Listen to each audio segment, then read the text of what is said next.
Quantas e quantas vezes você já não teve o desafio de gerar significado, promover a satisfação e a felicidade nos seus funcionários nas atividades que eles realizam?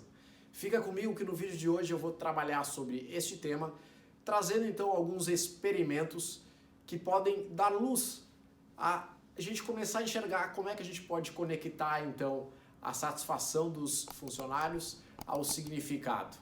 Se você não me segue ainda, aproveita para se inscrever no canal para ativar as notificações.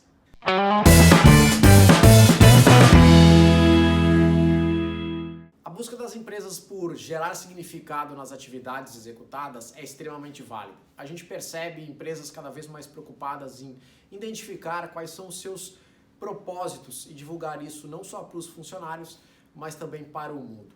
Porém, a gente precisa se dar conta do seguinte: não basta apenas a gente encontrar esses argumentos racionais. Se a gente realmente quer uma conexão de significado e satisfação por parte dos funcionários, a gente precisa sim se aprofundar um pouquinho, entender os vínculos emocionais ligados a isso. Vamos dar uma olhada no primeiro estudo. Esse primeiro estudo, então, ele foi divulgado na revista Science em 2008 por 3 professores da área de psicologia, que são Elizabeth Dunn, Lara Acklin e Michael Norton. Então esses 3 professores fizeram o seguinte experimento. Selecionaram alguns participantes e solicitaram que essas pessoas relatassem qual era o seu grau de felicidade naquele momento. A partir do momento que elas relataram, elas receberam um envelope com $20 cada um, para que elas usassem naquele dia aquele dinheiro como elas bem entendessem. Porém, elas deveriam utilizar esses $20 até 5 horas da tarde, quando elas deveriam relatar, então, registrar qual seria o grau de satisfação, qual seria o grau de felicidade que ele estava sentindo naquele momento. E aí, com isso, esses 3 médicos, então, vão avaliar se houve alguma alteração ou não. O que eles perceberam? Aqueles participantes que utilizaram o dinheiro em benefício próprio ficaram praticamente inalterados a sensação de felicidade. Porém, aqueles participantes que realizaram em benefício de uma outra pessoa se sentiram não só muito mais felizes, mas também, como nos dias seguintes, relataram que essa sensação de felicidade se prolongou por mais tempo. Vamos dar uma olhada no segundo dado aí. Não é só doação financeira. E aqui a gente tem inúmeros estudos. Eu não vou citar quais são os profissionais relacionados, porque é mais de um estudo, mas aonde fica bem evidente que esta doação que eu citei aqui em cima não é uma doação apenas financeira, mas também profissionais, estudantes, quando doaram o seu tempo, quando doaram o seu conhecimento, se mostraram muito mais felizes em realizar isto. O terceiro estudo que eu quero trazer para você é um estudo relacionado a atividades da neurociência, onde aponta o seguinte, que doar ativa centros de recompensa e significado do nosso cérebro muito maior. Isso faz com que a gente tenha uma sensação de prazer, faz com que a gente tenha uma sensação de felicidade toda vez que a gente faz uma doação. E novamente, aqui eu não estou falando somente de doação de dinheiro, mas sim doação do seu tempo, do seu conhecimento. Porém, aqui tem um dado bastante relevante. Nos 3 casos existe, e nos 3 relatos, existe a consciência de que esta doação ela precisa ser espontânea, ela precisa ser genuína. Ou seja, levando isso para dentro das nossas empresas, muitas vezes a gente acaba tendo algumas ações, alguns programas, inclusive algumas políticas, onde a gente obriga de maneira top-down com que os funcionários se engajem, né? E aí a gente está tirando um pouquinho do que a gente fala da autonomia daquele funcionário em poder ele escolher em alguns projetos que ele vai se engajar, ele escolher em alguns profissionais e alguns colegas onde ele vai resolver se doar de maneira espontânea.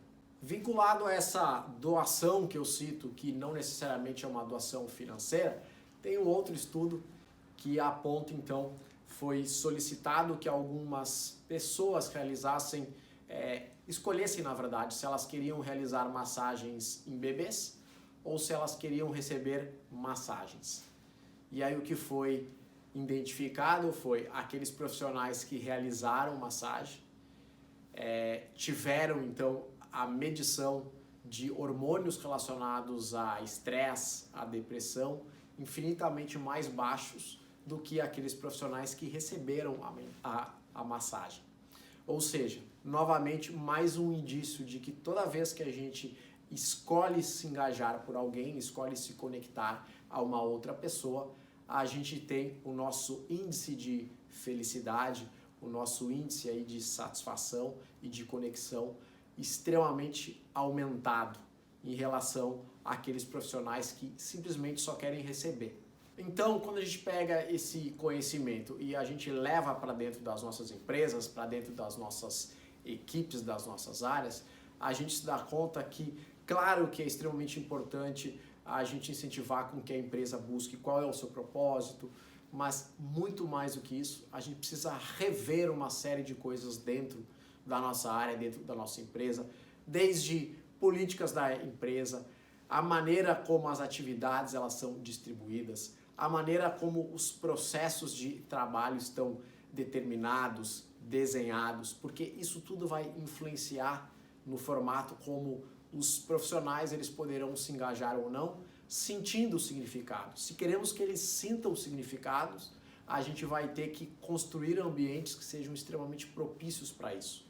E aí você vai ter que olhar para dentro da sua área, para dentro da sua empresa e verificar o que você pode alterar para que a gente tenha um ambiente mais propício de geração de significado. O primeiro grande insight que eu quero deixar para você aqui é que você crie sim algumas ações, alguns programas onde as pessoas não sejam obrigadas a participar.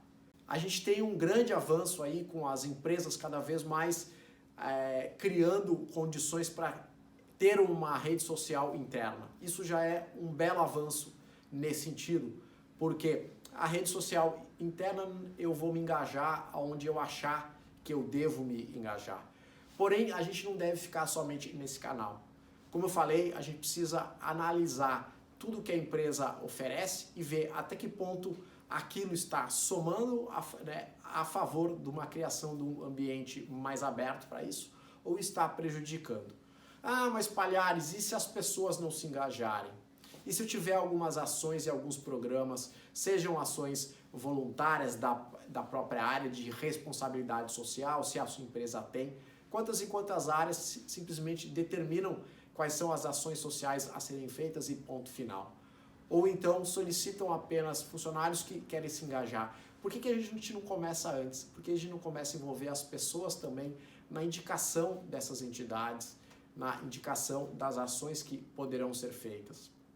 Além disso, por que a gente não possibilita com que funcionários também tenham parte dos projetos escolhidos de vontade própria?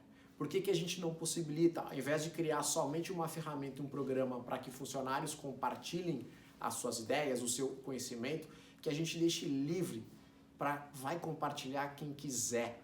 De novo, mas e se as pessoas não se doarem? E se as pessoas não se engajarem espontaneamente?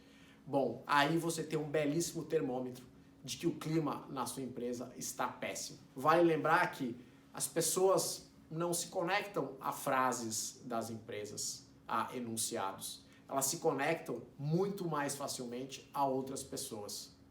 Se você não me segue ainda, não deixe de se inscrever no canal e ativar as notificações. Se esse conteúdo fez sentido para você, comenta aqui, encaminha para alguém, divide com o seu líder, divide com a sua área de responsabilidade social. Vamos juntos criar ambientes cada vez melhores dentro das empresas e para isso, obviamente, cada um tem que fazer a sua parte, inclusive você.